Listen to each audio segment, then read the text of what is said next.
and welcome back to my channel and welcome back to another vlog. This time I'm going to be doing as many Lady Macbeth retellings as I can find. We currently have 3 on the docket, but that is not to say that I won't find more in the process of doing this. And these are essentially, or have been TBR'd for the next 2 months, so I need to get to them toot sweet because I will be teaching Macbeth in September, so I need to remind myself of the story. And I know what you're thinking, you're like, Hannah, this isn't the play.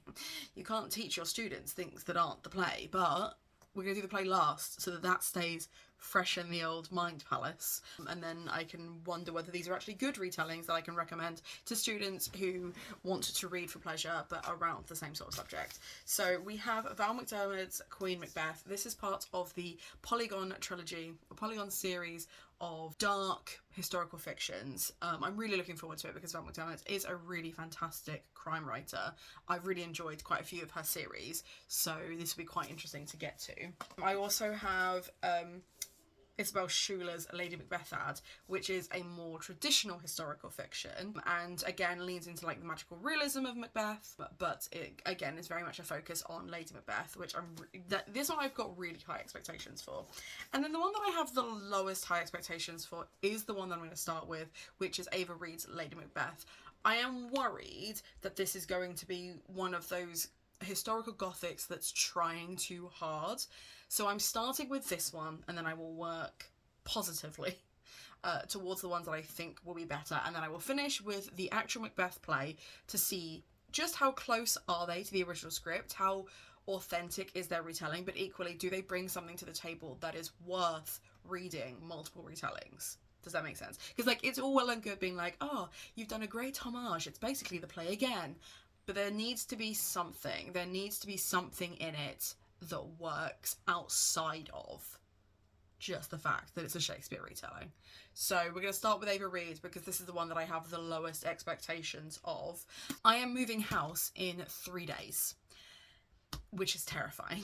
But I need to go to IKEA today to return some things. I also need to do a couple of other errands. I'm going for breakfast. So I thought seeing as this weekend is really jam-packed, it will make for like a really good vlog, and you can also see just how not well she is that she planned to do so many things the weekend before she moved to a completely different county. So I'm going to start with Lady Macbeth by Ava Reid as an audiobook whilst I'm driving around and doing all those things because IKEA is about an hour away. We move. So I am an hour and a half into the audiobook, which says it's chapter 10, but actually there's like 4 or 5 chapters that were just like preamble, like glossary and things like that. And actually Ava Reid's Lady Macbeth is worse than I thought it would be. She's like cherry picked phrases that she likes and then just completely recreated a new fantasy, which is fine, except she's using that romantic style of historical writing that just feels hard won.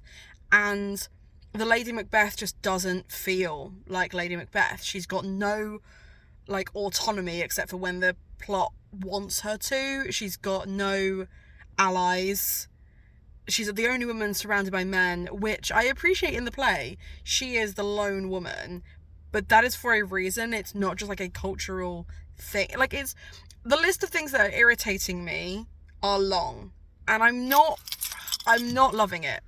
I'm gonna keep going because I want to see what they do when it actually gets to the plot of the play, because at the moment it's preambling quite hard, it's prequeling quite hard, but she is like this witchy, waifish person that everyone is underestimating, and actually I just don't know if I believe her as Lady Macbeth.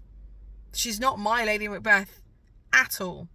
So, not loving it, but we'll see how we get on. Anyway, I'm at IKEA now, as you can see. So I'm gonna go enjoy some IKEA.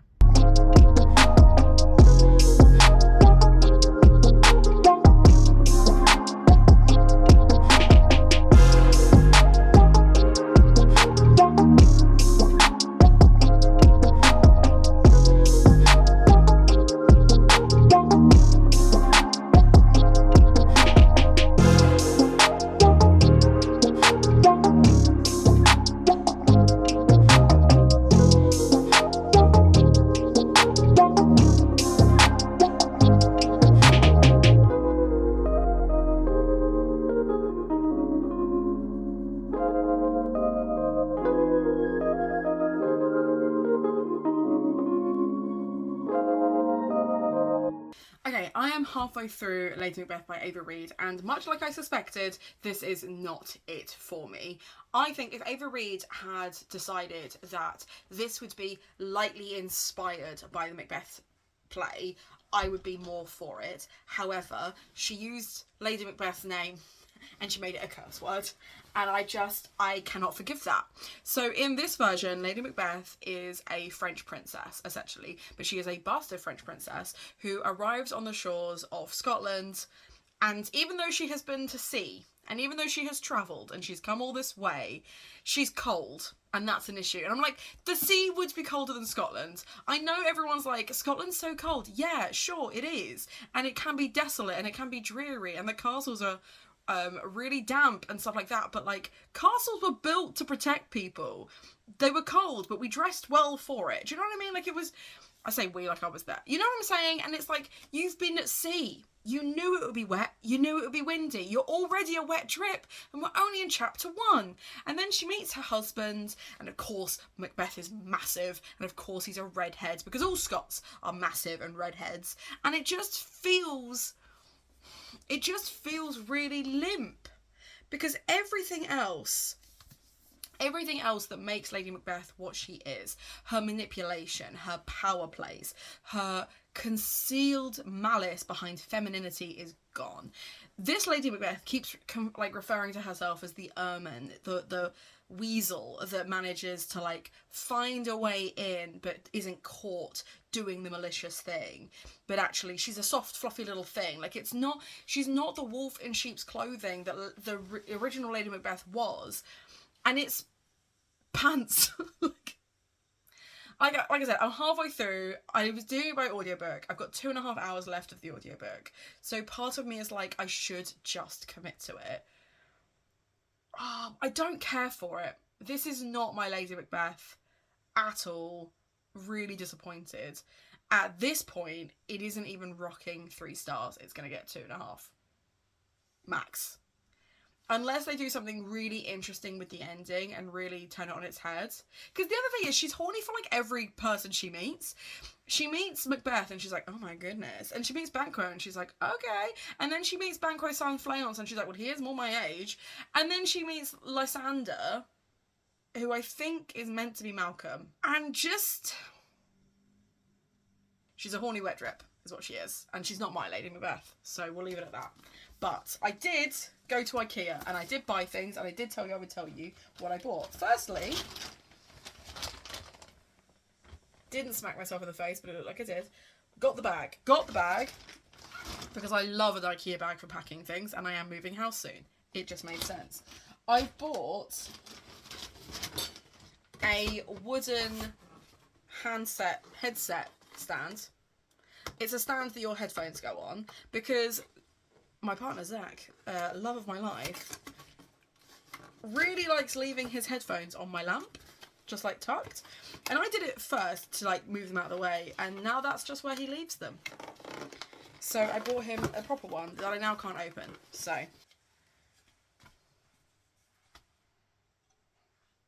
headphones sit there quite nicely, and then keys that side, I guess. It's quite simple, but I quite like that. So I'm just gonna leave that there for a sec. I also bought, as another gift for Zach, that actually, hilariously, I can hang on that, is a little sieve, because he makes cocktails and he needed something to filter out the pulp, because he's been making fruity cocktails. I'm not convinced that's going to stay there. I bought myself a milk jug and frother. That was so dramatic. That was so much more dramatic than it needed to be. Because I've been really getting into cold chais, and I want to start making like proper frothed chais, even though they're cold. And also just wanted the little jug. So those were little treats for me. The things that I needed were these little rings that you put on your lamps so that your lampshades fit properly. Because all of the lamps that I've bought for here are too big for where I'm moving to. So I got those. And then the last thing I bought was I bought myself a new pillow. And I tested out all the pillows. I went for that one. I went for that one, the Skogsfraken.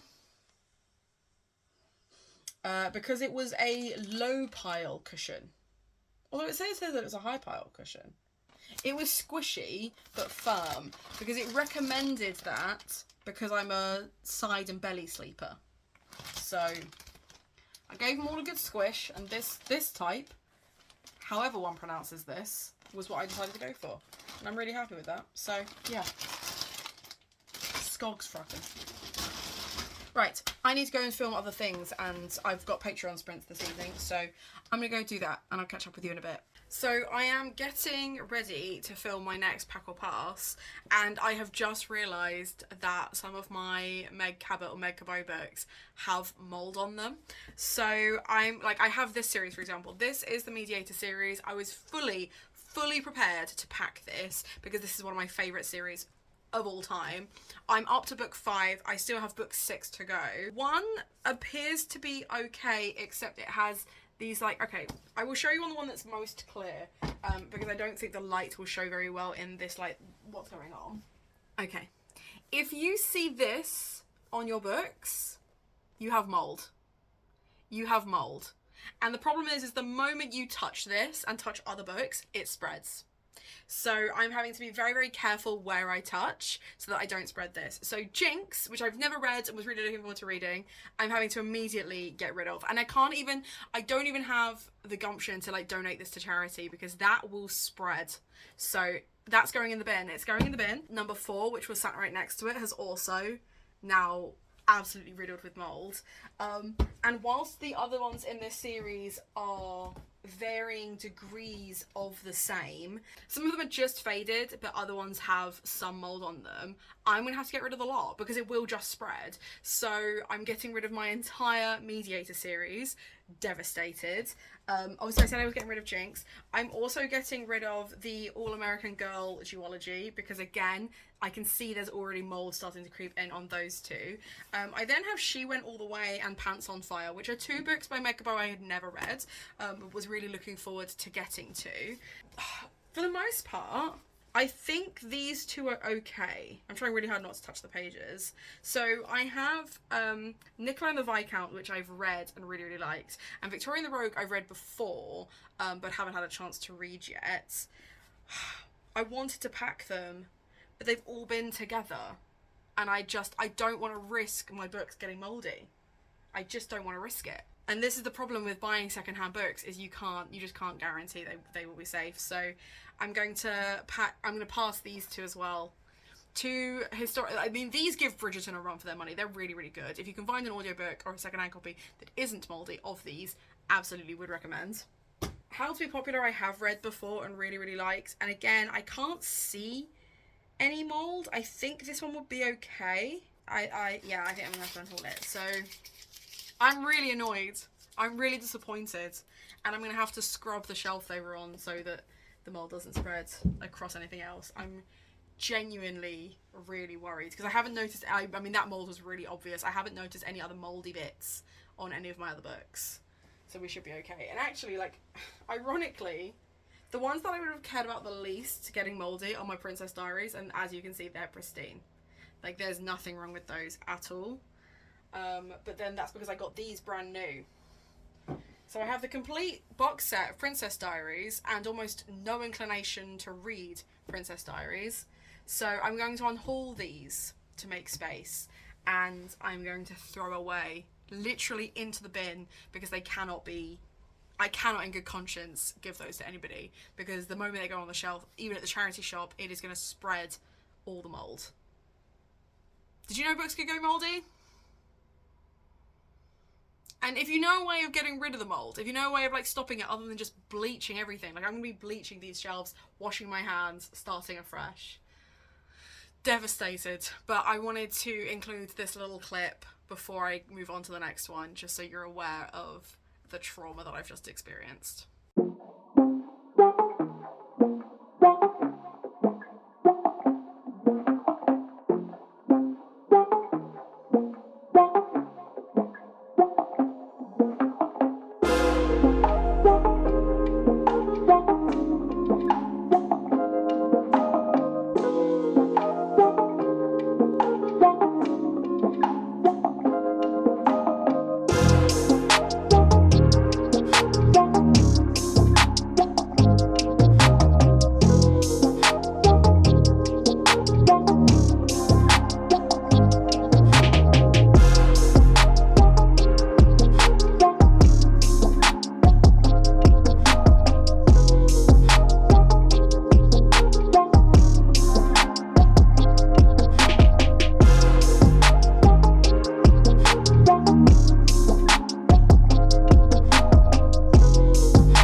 set up. I'm in the process of packing, but in that classic kind of way of I moved today, having not finished packing, I thought I would take a little break from packing to show you all the things that I bought this weekend. So you will have seen from B-roll that we were at a food festival, and obviously I've been to IKEA, but the day before that, some friends and I went and did like all the big girl shops, so like B&M, Dunelm, TK Maxx, etc. And we bought a whole bunch of different things, home bargains. I bought myself stuff for school, which is so funny. I bought myself a new school bag and new school shoes, but I also bought some stuff for like the house or just whatever. So I thought I would just show you what that was, because otherwise this vlog is going to be 5 minutes long, because so far I've only read one book and it's been fine. Like, I've not finished it yet. I've got about an hour and a half left to go. I just don't care about it. I just don't care about it. So I'm going to try the other book on the way down to Folkestone, and then maybe swing back to Ava Reid. So the first thing, back to the haul. The first thing I got, this was a gift. It says, spirits anyone? Because my partner Zach is a distiller and a bartender, so we like that. And then the fact that the green goes with like our bedroom's green and blue. I adore this. I think this is so funny. Like, I know Halloween decor is meant to be seasonal and it's only August, but like, this is going to be in my room all year round. Like, have zero doubts. Have zero doubts. I'm so here for it. I bulk bought my shampoo because it was on offer. So I use Sense Spa hydration shampoo, because years ago I used to use a company called Arbonne, which is like a French like MLM company. They're kind of like the Body Shop, like they come to your home type thing, but they don't actually have a shop, and it's really great quality stuff, but it's expensive for what it is. So this is the shampoo that I have found that is most like that Arbonne shampoo. Like, it even smells like it. It smells really fresh. So it smells like eucalyptusy. It's sage and eucalyptus, and it just smells amazing. But it's made in the New Forest over here. So I bought 2 shampoos, and then I also bought the conditioner, which I've never used before. I don't normally condition my hair, which is probably why it's in the terrible state that it is. What I do instead is I let it air dry and I put oil through it instead, and I found that that's better for my scalp. Otherwise I get a really itchy scalp.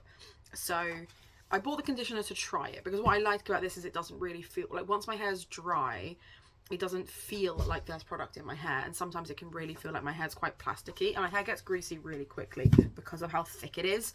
So I like that it kind of lightens it, and it also means I get these really cute little curls when it dries. So love that for me. It was really sunny and really hot this weekend, so this is not my aesthetic at all, but my friend Katie got one that matched. So we were like this in town yesterday, and like I said, I'm never going to wear this again, but it's a nice memento. I'm glad I have it. I think it's cute. I just don't think it's very me.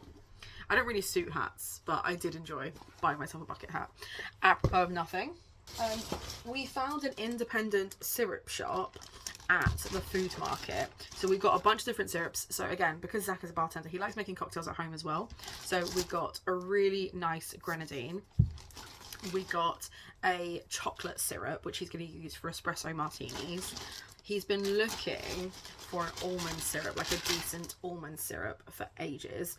And then I really wanted to try the pistachio syrup as well. So we got those they were like $4 for a tenner. It was like really cheap, but they're like really, really nice. So that company is literally Simply Syrup. And I'm really here for it. Really, really here for it. So those will actually be staying here rather than coming down to Kent with me. I bought myself a new school bag. Now, I saw this. Kat, what are you doing? What's the plan? I saw this on TikTok. Not on like a TikTok shop or anything. It was literally just someone was being like, the Halloween stuff is in TK Maxx. And then I saw it in the window and was like, I have to. Like, it's actually a really, really good size. And I brought a few bits to kind of show you. So the things that I need to take, I'm taking like, I've got myself like a new little bento box for my lunches to try and eat healthier. So like that's gonna fit really easily, like that's not even a problem. Plus like my purse and anything like that. I shouldn't have to carry a laptop. It's literally just taking like lunch bits and essentials. So I feel like this is kind of the perfect size for that. It has like this little magnetized clip behind this little bat. So there's like a little pocket that's like tucked in there as well, which is probably where like my purse and stuff will live, because then that's like hidden away. I really enjoy that. And then it is literally a rucksack. so I can literally just sling it over my shoulders. But then it's also got a little hook as well, and I just think that's a really cute little bag. And I feel like, so I really like the goth aesthetic. I don't have the money for a full goth aesthetic. I feel like I'm very much a part-time goth, because I do like colour and I do like autumn and stuff like that, but I very much like the whole like all black aesthetic. So I feel like something like this, where it's like a really simple detail, because like, let's be honest, if it was just that would also be super cute, but this just gives it a little something spooky. I'm just really here for it. I think that's a really cute little bag, and I'm really pleased with it. And it was only £20. 25 pounds, sorry. So really cute, really cute. I also, because of course I did, because I've been very much getting into my iced chais, I bought myself some pumpkin ice cube molds. Now my friend Hannah from Bookworms Feast shared this in our group chat. They were only £2 for like this whole mold of 4. She shared it in the group chat because she knows we're all spooky babes. We just love this. We love tat like this. And yeah, I'm really excited to have pumpkin shaped ice in my iced chais moving forwards. I think that's really funny.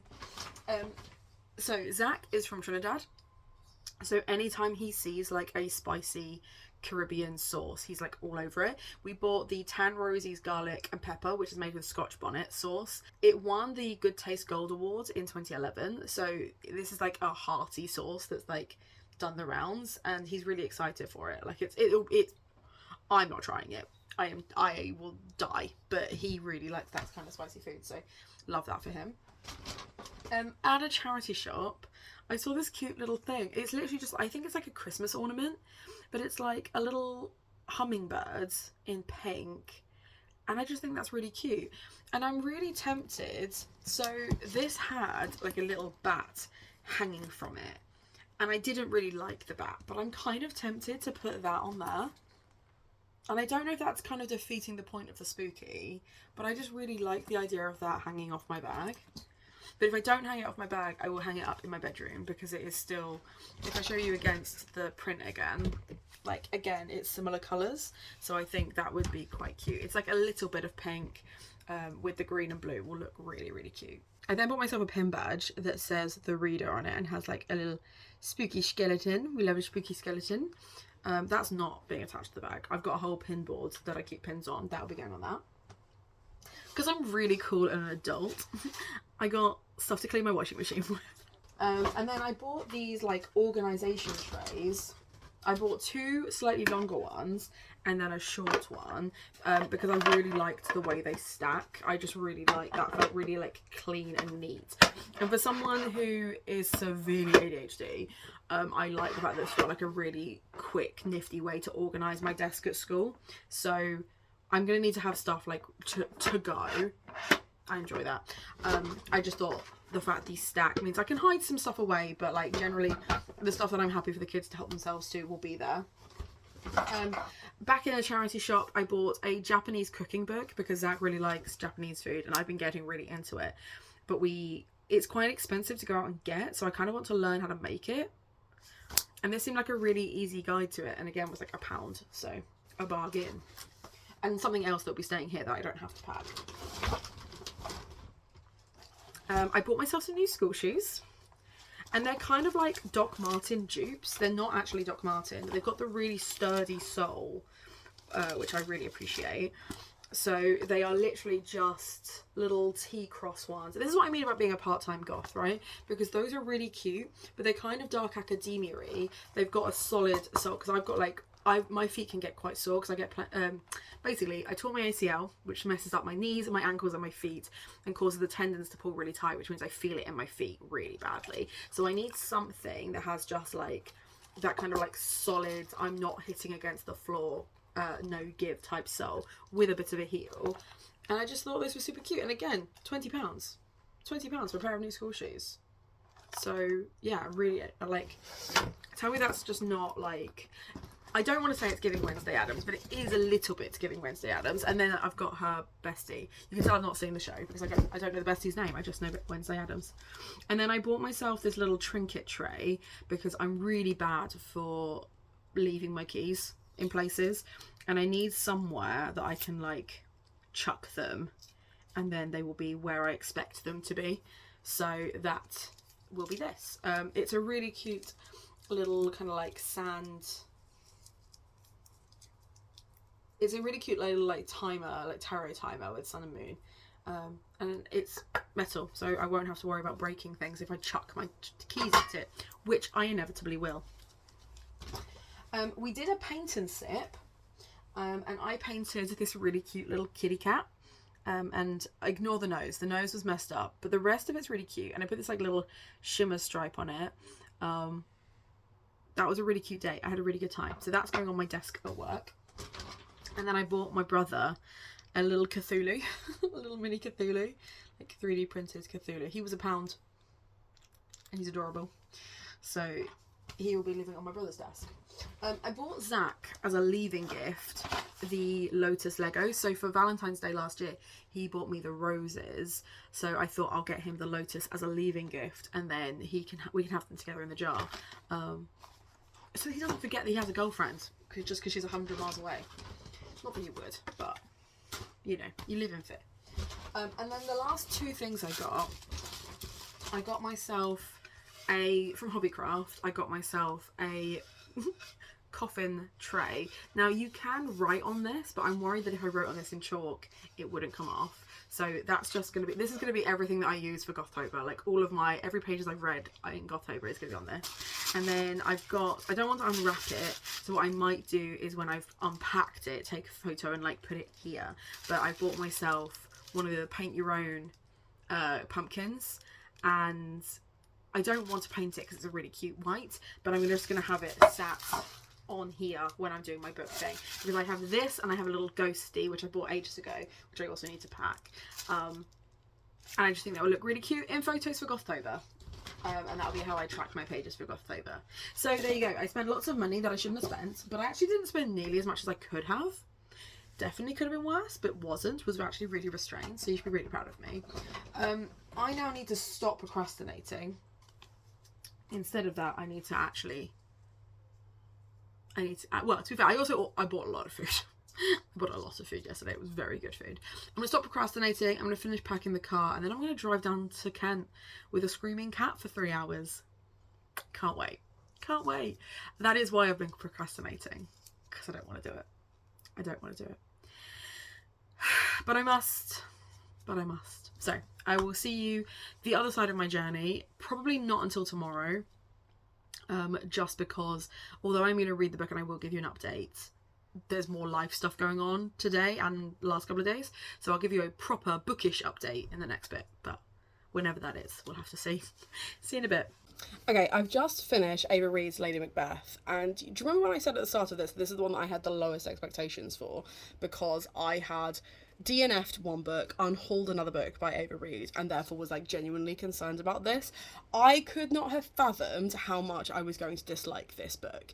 This isn't a Macbeth retelling. It's not even a homage to Macbeth. This takes everything that is the tragedy of Macbeth and spits on it, like straight in the eye, doesn't understand the source material, doesn't understand the character's motivations. It was a Bluebeard retelling, pretending to be a Macbeth retelling, and I have so many issues with it. So if you liked this, feel free to skedaddle on to the next book, because I will be picking up the next one is all the way over there, I can't bother to get it, is Lady Macbethad by Isabel Schuler, which I have higher expectations for, and it's far more of like a classical historical retelling. This is a historical fantasy that wanted to be able to evoke the name of Macbeth without understanding anything about the characters. So this Lady Macbeth, she is 17, she is from, I thought it was French, it's Saxon, so it's kind of French. She is from a Saxon family, she moves to Scotland, apparently has a wonderful time at sea because she's really surprised how cold Scotland is when she gets there, and she starts hanging out with Fleance, who is Banquo's son. Now in the original play, Fleance is literally a child. Like he is only there so that we have a name to, I'm on my bed and it's a weird mattress, so I've just slipped a little bit. Let me just move you back, because that's, if she's going to be angry, she's got to be at a sensible angle, right? So Fleance is like a literal child in the original.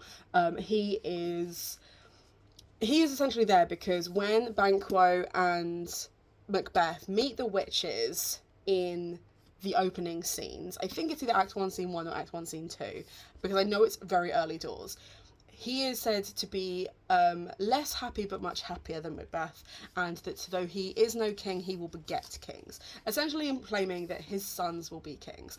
And that's really important in the Macbeth era, because essentially King James, who was head of the country, head of the church at the time, was a descendant of Banquo. It was really important that Banquo and Fleance be seen as righteous men, and anything done against them be something they were tormented for, because they were literally related to the king at the time. So it was complete political pandering, right?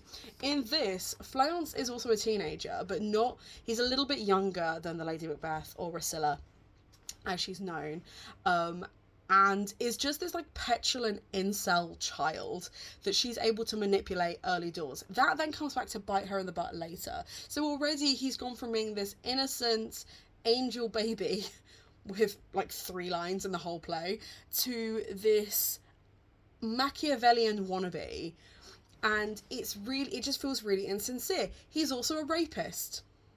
Fleance in this is a rapist, or at least an attempted would-be rapist, which is wild.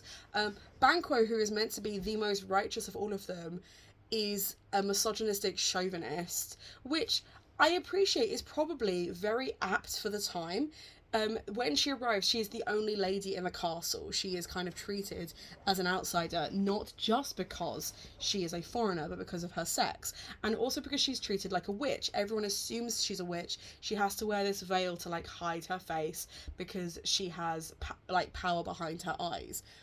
But the whole time, she has this cognitive dissonance where she believes herself to be a villain, but does nothing to actually advocate for herself at all, which is part of what makes villains villains, is the fact that they are only ever usually advocating for themselves, or they are advocating for something in a way that is dangerous to lots of people, right? That's what makes them villains. The reason the original Lady Macbeth was such a Machiavellian villain is because when her husband, Macbeth, thinks, actually, Duncan has done me an absolute solid in giving me this land and title, which I've done very little to earn as far as, like, his humility is concerned, and one of the last times we'll see that from Macbeth in the original play. She's like, screw your courage to the sticking place. You've earned this. You deserve this. And it's her will that kind of forces Macbeth to go ahead with it when he's not necessarily wanting to. In this, she does manipulate him, but it's in a very, like, almost passive, no autonomy kind of way. Like, this book takes away all of the autonomy from Lady Macbeth, and I have a real problem with that.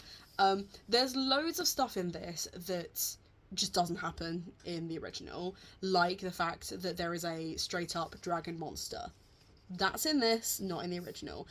And the thing is, I read Chloe Gong's These Violent Delights, which is a fantasy retelling. Now, no, Romeo and Juliet were not in gangs. They were in royal families, right? They were not in Shanghai in 1920. And yet, I got the sense that Chloe Gong at least understood the motivations behind the characters and why they do things. Juliet's loyalty to her family, Romeo's need to break off from his family, their tempestuous love for each other that they know is only going to get them in trouble, but they can't seem to draw each other away from each other. All of those feelings, Mercutio just being a rad guy, like, things like that work really well in that. Because it's a retelling, it's a homage. This did not take any of that, because it didn't do anything it needed to do. Lady Macbeth had no autonomy. Every time she tried to stand up for herself, she was then, like, second-guessing herself, like, 2 seconds later, and it's like, she's either that powerful person in this moment, or she isn't. I can't believe both at the same time, and I don't believe her. I don't believe her as a powerful temptress. I don't believe her as a queen. I don't even believe her as, like, a mildly, like, she's meant to be, like, morally grey. She's just wet. Like, and it was so disappointing. I've not been this disappointed in a book since I read Addie LaRue. This is Addie LaRue level disappointment. Because I didn't expect Banquo to be the villain, the antagonist. Duncan is like this old man. Oh, and she has an affair. Sorry for spoilers. This is a love story, apparently, because she has an affair with a man who is part monster. That's a whole fun trip. Not my Lady Macbeth. My Lady Macbeth isn't interested in romance. She's interested in political alliances. She's interested in power. She loves her husband because they are of the same mind. They are both cut from the same cloth. And that's the problem, is she has all of these things that should be inherently masculine. And in this, it's almost subverting that to the point where it doesn't understand the Lady Macbeth character, and I had a real problem with that. I had more of a problem with her having an affair than I did with anything else in this book, because there's no need for it. There's no need for it. I cannot imagine a Lady Macbeth who is not desperately in love with her husband, or at least the advantages that he can give her. And I think it's really interesting to try and make it feel historically accurate to the medieval era by having the misogyny and having the racism and the xenophobia, and then not having her be equipped to marry for political gain and for her to seek romance in such an austere place, because it's not something she's prepared for. It doesn't add up. The math ain't mathin'. And it made me so angry, and I was so disappointed in this. And like, part of it is like the people it's compared to, like Shelley Parker Chan I adored, and it's like a novel etched with a scalpel touch. There are quotable chunks of this that are beautiful, but the actual narrative is rubbish. It doesn't understand the source material. And I feel like this is akin to Olivia Blake's take on old philosophical and historical and traditional classical texts. They didn't get it. Or at least they didn't get it in a way that I've understood Lady Macbeth. Like I said, this is not my Macbeth. This is not my Lady Macbeth. This is not my Flayance. This is not my Banquo. And Lysander, who is the love interest, is classic tall, dark and handsome. He's broody, he's ghostly, he's got long black hair. He might as well be Kylo Ren. He's built, like... And he's her adoring love, yeah. The violence against women in this is wild, considering she's so massively outnumbered. And her revenge at the end is poor. I was so deeply disappointed in this. And there's like a plot twist about the Macbeth's previous wife. Didn't care about it. So she's meant to be like an interesting anti-hero in this, and she's not. I thought she was really boring, and maybe I've just read too many like thriller horrors for this to be a decent rendition of Macbeth. But tedious, dull, probably could have been a novella and would have been better, but there were so many parts of this that I hated. Genuinely really disappointed in this. So on to the next one. Love that for me. Oh, also I'm in my new room. I haven't really picked up much. I've been listening to this as an audiobook, but also because I've actively disliked it, I've really struggled to like get to it. But yeah, I'm in my new place and I start my new job in mere days, so I need to move on to the next one so I can go and actually read the text before I start work again. So I will let you know when I'm up with another update. It is a positively miserable day today. The weather is disgusting and thus my favourite and perfect for the vibes of my second book, Lady Macbeth had. Now I am at this point about 75 pages in, so the story has kind of established itself. What I like And what I prefer about this Lady Macbeth as opposed to Ava Reid's Lady Macbeth is there is something incredibly naturalistic about the magic within it. It feels very pagan Celtic as opposed to wishy-washy magic, flimsy, fantasy, YA type. Hello, cat. What I'm not enjoying is that the story hasn't really started yet. Like, it starts when she's a child, it gives you some background into who she is, and what I really liked about it is the fact that the author of this one is very much leaning into a more classical historical vibe.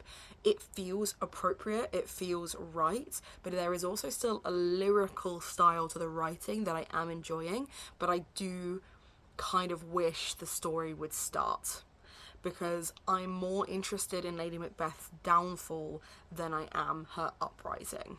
So, yeah, it's sitting at like a 3.5, 4 stars at the moment. Like, there's not doing anything wrong, it's just not getting to where I want it to be as quickly as I would like. But it's a miserable day. I'm going to be unpacking today, so I'm just going to listen to my audiobook, read, unpack, chill out, enjoy the rainy vibes, and have a nice day. So once I'm maybe 200 or so pages in, I will let you know what I'm thinking then, but yeah, I'll see you in a bit.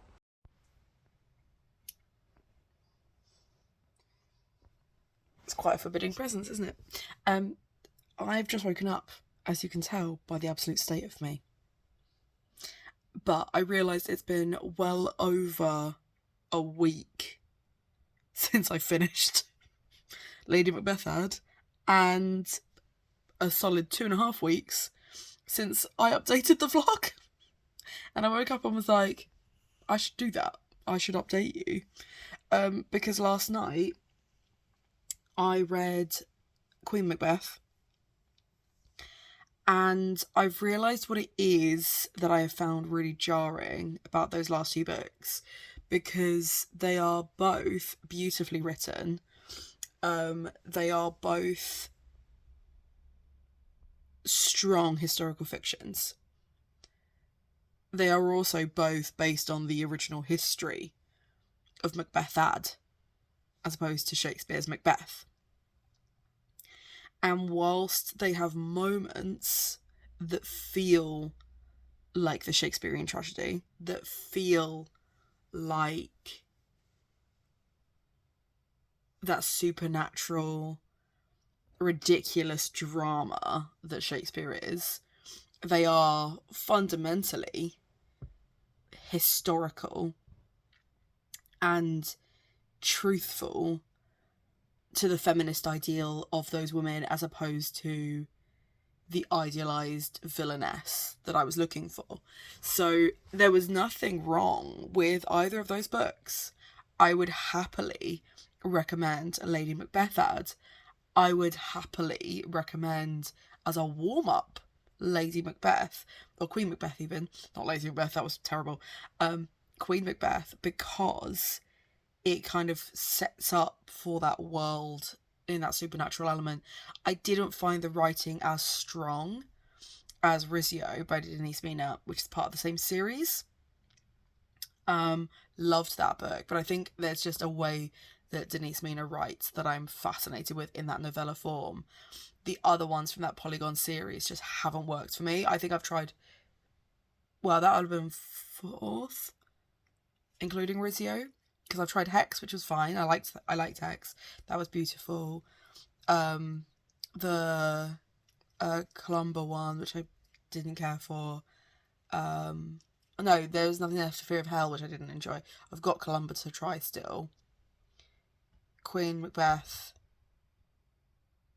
What was the oh, and Rizzio, obviously. I'm very tired. I'm very sleepy. I literally woke up and was like, I haven't updated this in ages. I should do that now. Anyway, yeah, very tired. I can only apologise. So yeah, no, I would recommend them. They were lovely reads. But this feels like a really anticlimactic end to a vlog, because when I did the Pride and Prejudice one, they were also clearly Pride and Prejudice retellings, and some of them were really good and some of them were awful, but at least they felt like Pride and Prejudice retellings. These Macbeth retellings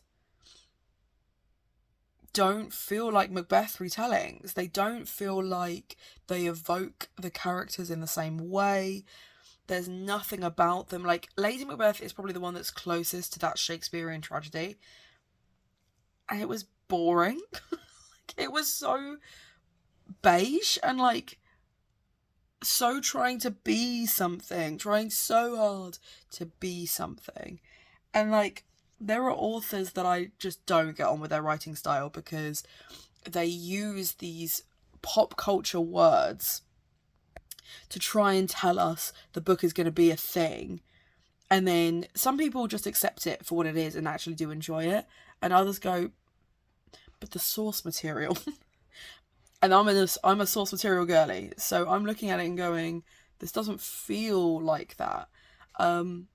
And I guess the upside is with Lady Macbeth ads and Queen Macbeth is they are historical retellings. They feel more authentic. They just don't feel like Shakespeare's Macbeth.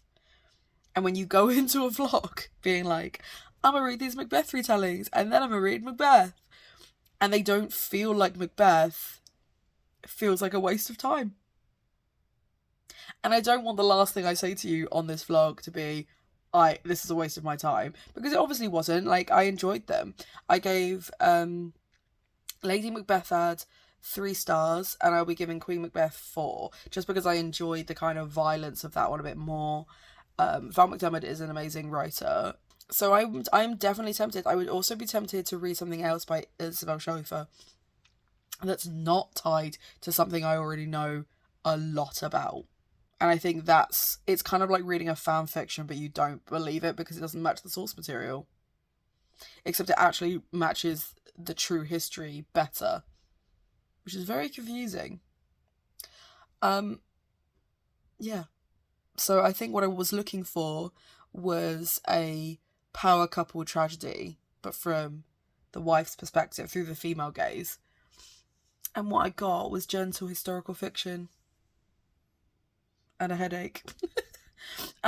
So I have now started my new job.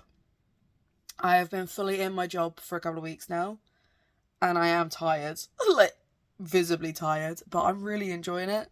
My department's lovely. I am hoping to keep up with content semi-regularly. My brother, who's a games designer, who obviously designed Gothoba games, which will have been out by now, has offered to help with editing for a fee because he's good at what he does. But that should mean that actually all I've got to do is read books, film, and upload. And I can keep doing my Patreon and keep doing my YouTube and keep doing my Instagram, and that makes me very happy. Zach is not moving in for another month, which does not make me happy, but I'm sure I will do another vlog nearer the time to talk about what books I'm reading over that hectic week. But yeah, I guess I do want to leave you with something positive. They were good books. They weren't for me. They were good books. Let me know in the comments down below if there are any other Macbeth retellings that you can recommend me that actually feel like Shakespeare's Macbeth. And from the angel baby behind me, I hope you have a nice day.